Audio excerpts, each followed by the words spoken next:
fine. Let's go ahead and talk about you, and let's talk about your company. Let's do it. Let's do it. So why don't you first give everyone, anyone who doesn't know, there might actually be 1 or 2 people in here who don't know who you are and what your business is. Yeah, so again, I'm Eric. My name's Eric July.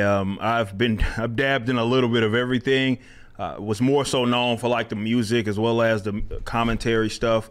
However, last year I started my first comic book company as a venture, own publisher as well as our own distributor, and we launched with a book called ISOM #1, and it was a $3.7 million campaign, and then we backdoored that with ISOM #2, which also made a couple of $1 million, and now we are with Alpha Core #1, which is our first non-ISOM property. Is wrote by the great Chuck Dixon, prolific writer, done Batman, Punisher, a lot of members of the Bat family, you name it, as well as Joe Bennett, who's also done a lot of stuff over the last couple of decades.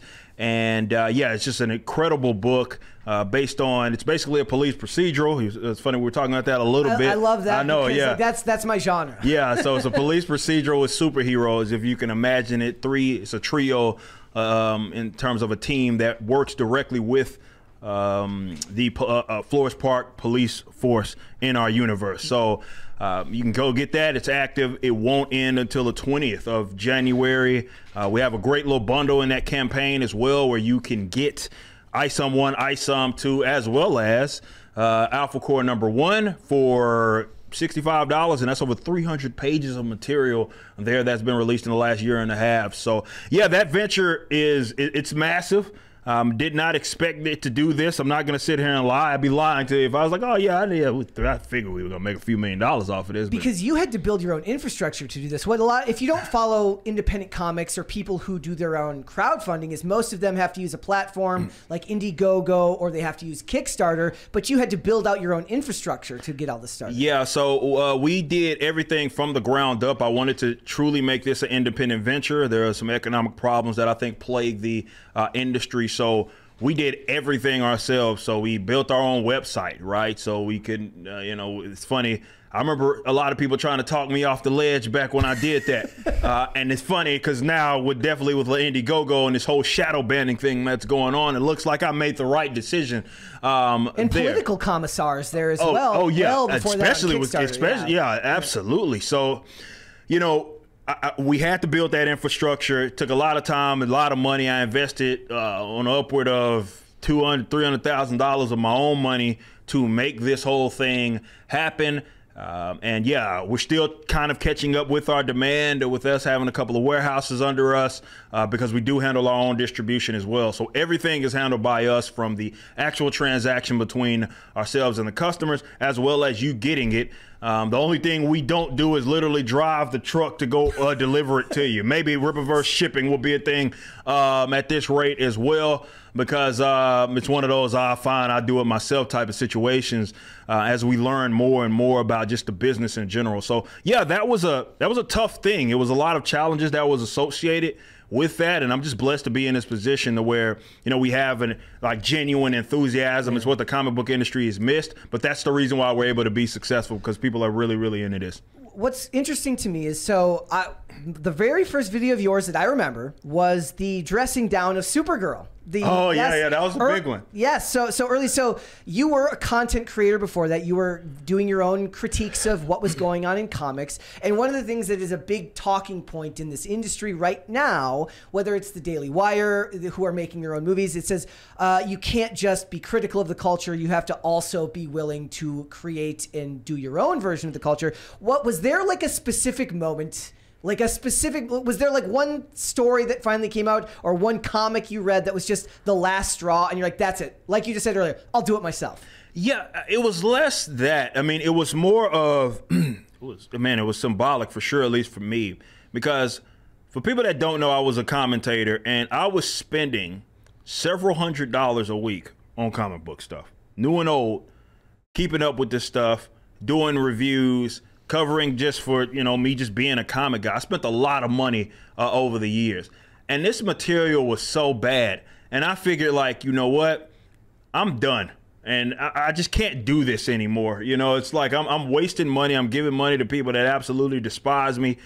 But I have a creative bone in my body, and I believe that God put me on this earth to create. And I think he tells me this by allowing me to be as successful as I've been with music.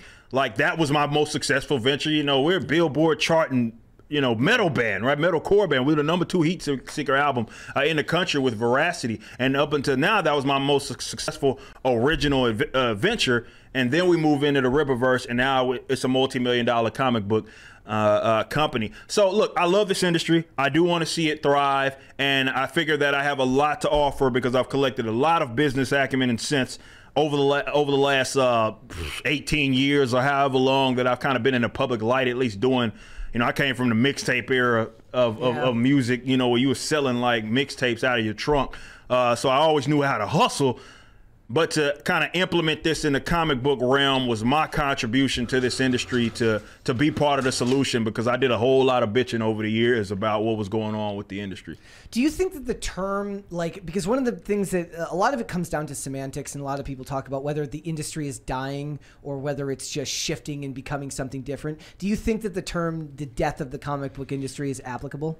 I think it is as far as the old model. I believe it's old, it's broken, it's archaic, and it will never survive. It never survived. When you go look at the history of comic books, especially with the implementation of the direct market, it never made any sense. And there's a reason, again, why Marvel went bankrupt almost in all of our lifetimes. That was not that long ago when that actually happened.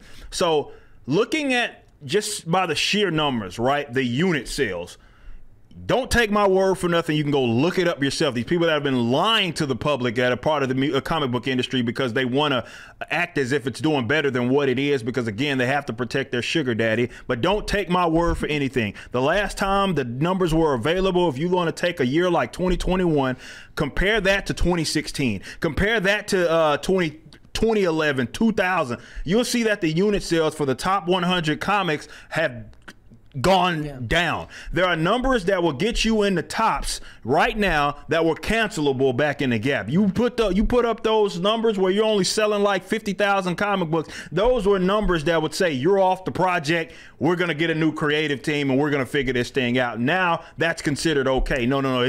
So dying, I believe, is accurate. However, it is going to need to shift into this sort of new thing. And I'm not saying that everything needs to shift to a crowdfunding model. I don't think that makes sense for everybody, like it doesn't make sense for us, but it has changed the game, and the barrier of entry has been lowered, which is of great benefit, and that's a net positive for this industry. But whatever it is, the economics of it all has to change, and especially creatively, it has to change. So I think dying is accurate. Yeah, and like you said, barrier to entry is different now because people can go out and do this on their own, and that helps build the organic following that seems to be missing from the big two these days, right? The manufactured hype around it. One of the things I was actually going to ask, I said, how could these corporations, which don't have that ability because they're a corporate structure, won't allow for that. Correct. It's just not going to work.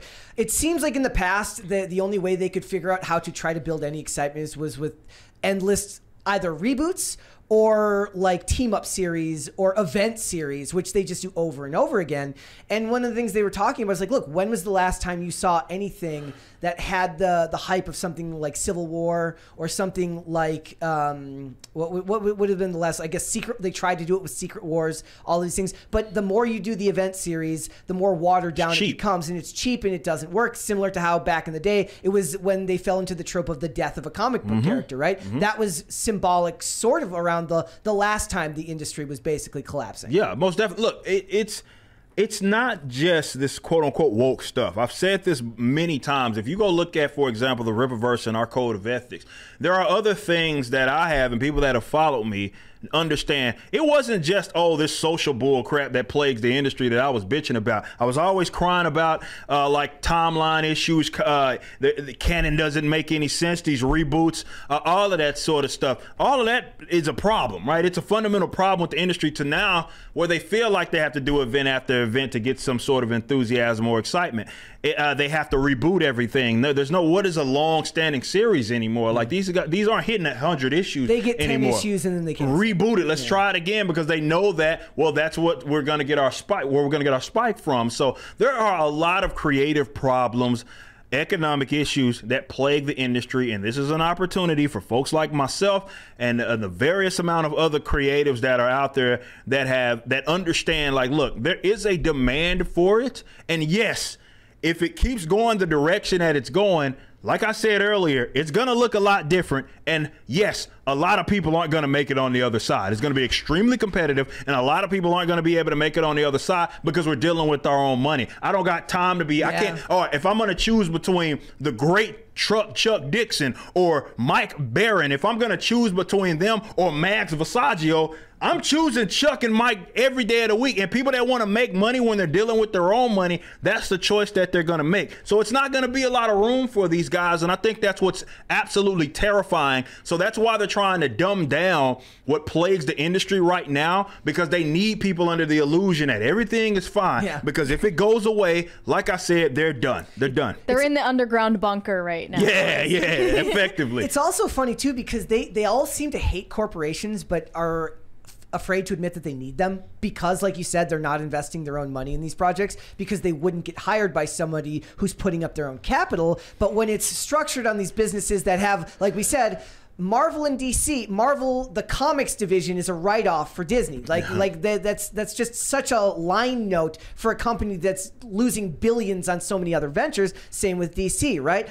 I want to know how important is, because what we were talking about earlier is that is not showing any amount of restraint. We talk a lot about the idea of self-inserts. That's a big topic of discussion a lot these days.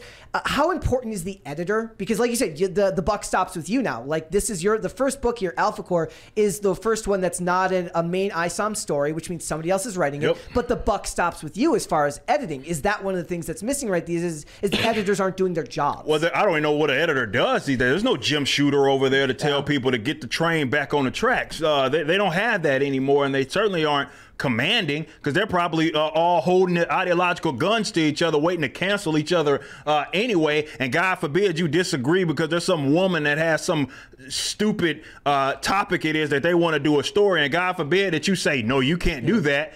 Oh yeah, you're out of there. They're calling you all sorts of names, and they fear for that. Mary, this is why whenever you see anybody eating in a comic book movie, this is why I get annoyed, because they love to put in scenes of people eating, in which is something that yes, it doesn't matter. It's stupid. There is a place in the world for slice of life stories. It's just not supposed to be done in that model. Well, isn't it supposed to be the frame for like a conversation that needs to happen in the story? But they don't have important conversations when they're doing it. Oh no, they don't. It's not like they're moving the plot along with any of that stuff. This is a bit of an abstract question. Is there too much of a focus on allegory? Well, yeah, I mean, look, if you want to talk mainstream, it's, of course, everything has to represent their personal, social, and ideological views. That's just the reality, and it makes for bad story. Now, what these freaking liars would say is that, well, it's always been this way. So it's always been everything's always been political and yada yada, and Captain America. You mentioned it earlier. You mentioned he wasn't just hitting Nazis. He used to punch. He used to literally be called the Commie Slayer. That was Captain America's name, the Commie Slayer. That was his name. It was more balanced. So you can't even appeal to the whole political stuff, because I'd argue that that's the problem. If you are going to entertain that stuff, there's no balance. Well, here's a question. I mean, does your own worldview come through in your work at all? No, people aren't going to be able to see that. And if it is, it's like, hey, universal truths, not necessarily like they're not universal truths that everyone universally agrees upon these days. Well, that's the unfortunate thing. What's good, what's evil, and but I like to believe that there's a nice demographic that understands the difference between what's good and evil. But no, I'm an ANCAP. Everybody knows that our second property is 3 cops. Yep. Wouldn't normally be something you'd see for somebody who doesn't like the state. You know what I'm saying? Yeah. So I leave my stuff at the door, and everybody here does. All the writers do. That's kind of what it is that we agree to. It's like, dude, leave it at the door, man. Like, people don't want to read this stuff. Look, I'm not knocking anybody that goes out there and they want to do this sort of political stuff. Whatever, you can do that, but that's not what it is that we're trying to do here. Like, I'm not trying to write myself into a or my political views into the comic And book. I actually think they make it harder on themselves because I don't think that they realize that writing good political content, whether it's movies, television, or comics, is actually some of the hardest stuff to do, because to do it right, you cannot present the opposite argument as a straw man. What was that comic that we were arguing about like many months ago by Mike Barron?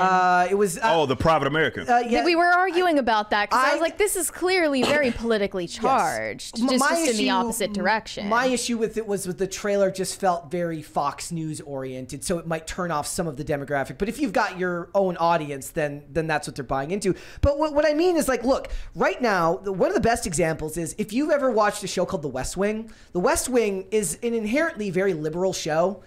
It's from a liberal perspective. It's a liberal president, but it's really, really good.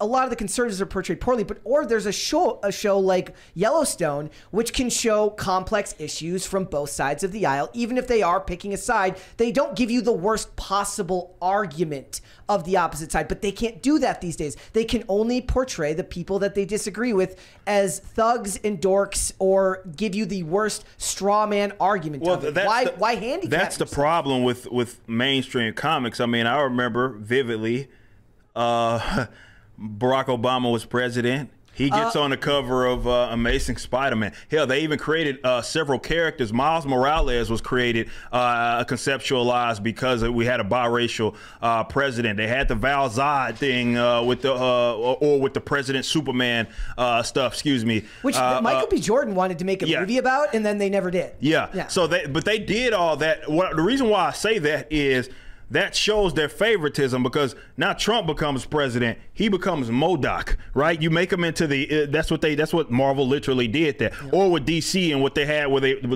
for those that don't remember that Black Label story where the Joker was literally Trump. Yeah. Like he was literally like that was who he was. So that's how they portray the opposite side. I think people would be saying less, get the politics out of comics, if there was some sort of balance. But there's no balance. It's leaning heavily one way. And like, for instance, Frank Miller in The Dark Knight Returns, there was criticisms of Reagan, right, in stuff like that. So, but that was in an interesting story that was a lot of fun, and it was just a different time. You didn't have the same climate we have today. But I read that, I've read that, and I love the animated movie of The Dark Knight Returns, which I think is actually one of the only good ones they've made. I used to love DC animated movies. Not really all that great post 2012, but that's besides the point. But the point being, like, I watch that and I see criticisms of the military-industrial complex. I see criticisms of authoritarian power, which are all good themes, which don't have to be inherently political. No, it's like I said, that's what I would consider a universal truth. Yeah. Right. So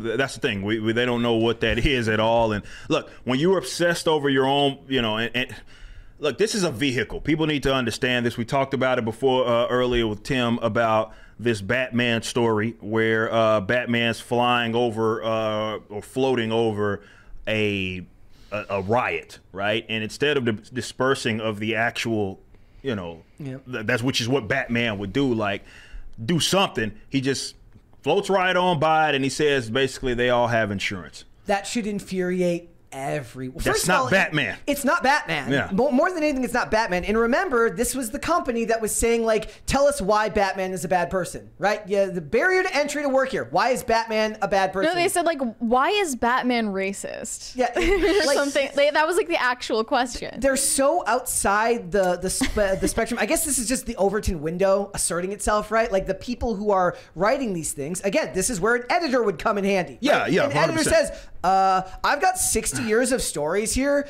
There's a trope on there's an Instagram trope where it's like you steal a muffin at and then Batman, and Batman just comes and kicks the shit out of you. That's Batman-esque, right? And I love that, and that's great because it's authentic to the character. But they do this, and it's like you have now fundamentally changed one of the most important aspects of this character. Yeah. On top of the fact that you make excuses and say he's only popular or he's only successful because he's rich and white, which means you have no understanding of who the character is at his core. Yeah, right? And you can't imagine or you can't believe for a second that people who have followed this industry for that long are going to pick that up and read it and want to ever pick up another issue. Yeah, again. they're going to check out. That's like guys, look, again, for people that know how much money that I used to spend when I walked away from it, that says a lot, because I stuck around a lot longer than a lot of other people spending this amount of money. They have lost a lot of longtime comic book guys and gals, lifers, whatever it is that you want to call them.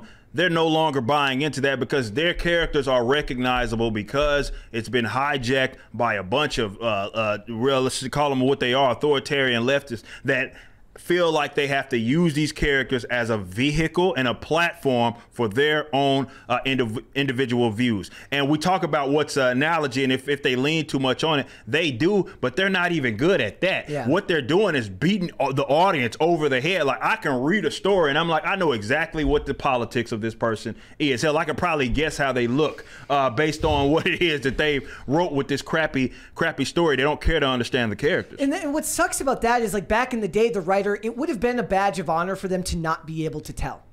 That's a good writer. Like, yes. a good writer would be like, and Chuck Dixon spoke about this with me publicly, where it's like, I don't want you to think about me when we're writing a story. Yeah. Or when you're reading this, it's just, that's Batman or whatever it is, Punisher, whatever it is. You're just reading that story. And oftentimes it does, like, it goes one or the other way. It's like, either this person was extremely good, right? You're a long-time comic book collector. This writer was extremely well, and it made you want to understand who this person was more, or they were just absolutely terrible and they wrote something that was just dog water, and you're like, look, man, I need to find out who the hell this is. It's sad, because these are things where this medium, especially in an age now where so much of the world is going away from print media, this could be something that could really be good for society, to have this type of thing be a place for people to escape to and show their kids and bring their kids into it, right? Like that, but they're not, and they're not creating anything that the youth is going to really. It's not going to connect with the youth of today. No, they're trending more towards a different type of comic book in manga. That's what it is. And again, exactly, manga has exploded. That should piss off, from a competitive perspective, a lot of these American creators. You should look at that and say, how in the hell these fools done translated this and they got us reading the wrong way, and they're kicking your ass in your own industry, the industry that the American culture influenced them to do this, and now they're doing it way better, and it's more intriguing.